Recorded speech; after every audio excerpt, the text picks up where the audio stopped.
இதுக்கப்புறம் அவங்க விளையாட போறது ஜனவரி மாசம் ஓடிஐ சீரிஸ் 1 நியூசிலாந்துக்கு அகைன்ஸ்டா. அதுக்கப்புறம் ஐபிஎல் எல்லாம் முடிச்சுட்டு ஜூன் மாசம் தான் அடுத்த ஓடிஐ சீரிஸ் விளையாட போறானுங்க. அதுக்கப்புறம் ஒரு 2-3 சீரிஸ் விளையாடுவானுங்க. முடிஞ்சு போச்சு. 2027 ஓடிஐ வேர்ல்டு கப் எங்க? அதுவும் சவுத் ஆப்பிரிக்கால.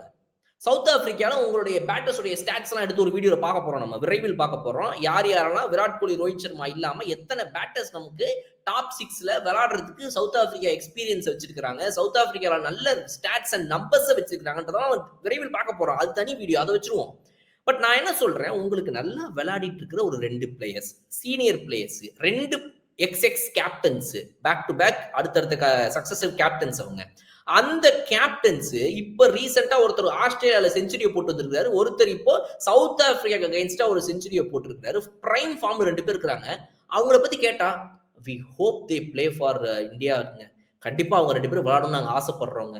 2027 ஓடிஐ வேர்ல்டு கப் வரைக்கும் அவங்க 2 பேரும் இந்த ஓடிஐ ஃபார்மட் மட்டும் தான் விளையாடுறாங்க. T20 டெஸ்ட் விளையாடல. அதனால இதுல அவங்களுடைய ஃபிட்னஸ் அவங்க 2 பேரும் மெயின்டைன் பண்ணிக்கிட்டே அவங்க வந்து அந்த ஃபார்ம்ல இருந்துகிட்டே முடிஞ்ச அளவுக்கு நாங்களும் ஓடிஐ சீரிஸ் விளையாடி இவங்கள போன்ற 2 முக்கிய பிளேயர்ஸை அந்த ஃபார்ம்லயே இருக்கிறதுக்கு பாத்துக்கிற மாதிரி நாங்களும் வந்து ஓடிஐ ஸ்கெடியூல் அரேஞ்ச் பண்றதுக்கு செலக்டர்ஸ் கிட்ட பேசுறவங்க, பிசிசிஐ கமிட்டி கிட்ட பேசுறவங்க.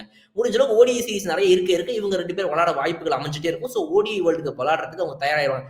இதைத்தானே ஒரு கோச் ஆகிறவங்க பேசணும். நீ இதை கூட பேச வேணாம் ஐயா, எதுவுமே வேணாம், சிம்பிளா கண்டிப்பா அவங்க ஆடணும்னு ஆசைப்படுறீங்க. இதைத்தான் சொல்லணும்.